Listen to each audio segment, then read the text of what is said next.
Hi, my name is Mark Fittipaldi. Welcome to the Skills series, where we go over some of the skills that you need to be a top-level TCG player. If you haven't seen any of the previous episodes, please check out the description below. You'll find some links there. And in today's episode, we'll be going over time management. So what is time management? Time management is the act of planning ahead so that you don't put yourself under pressure and so that you're capable of making the best possible decision. So the most effective way to manage your time correctly is to have a plan for every single card as soon as you draw it.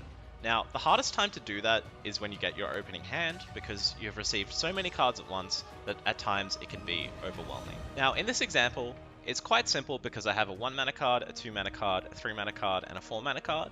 So if I want to be mana efficient, I should be playing those on those turns. However, it's not quite as simple as it looks. Because our 2 mana card is a removal card, it's often incorrect to be playing this on turn 2. We probably want to be playing this much later on to gain a tempo advantage and using it on one of their bigger creatures. Similarly, our 3 mana creature is one that derives a lot of value, and our 4 mana creature is a form of removal in which we're required to trade out one of our creatures. So perhaps it's not correct to be using our Uncanny Rogue on our Vault Vagabond when we want to use this to attack the opponent's god, so giving it deadly isn't ideal.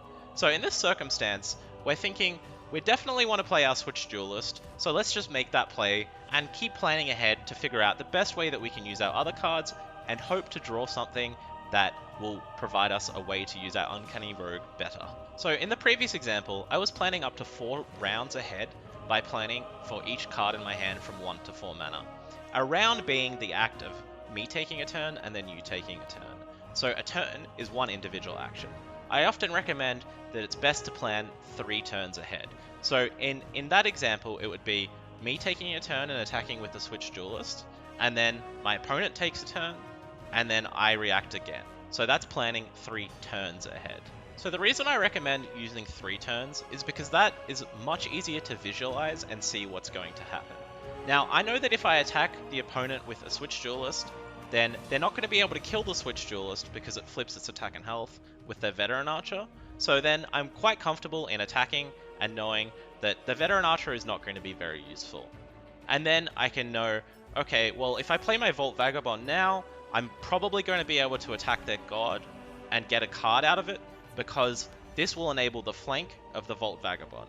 So I'm already planning out exactly what's going to happen here.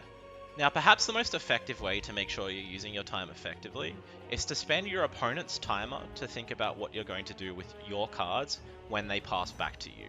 Now, the example I like to give here is when people are playing chess at a high level. So when your opponent is thinking about their move, you're also thinking about your move. And it applies exactly the same in card games, and that allows you to make the best decisions. So players will often ask me, what should I do when I'm under time pressure and I'm not sure what decision to make?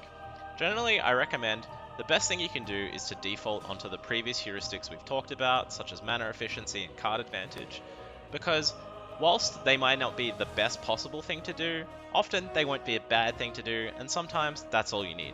Thanks so much for watching this episode of the Skills series. If you want to watch any of the previous episodes, you can find the links in the description below. My name is Mark Fittipaldi, and this concludes the Skills series.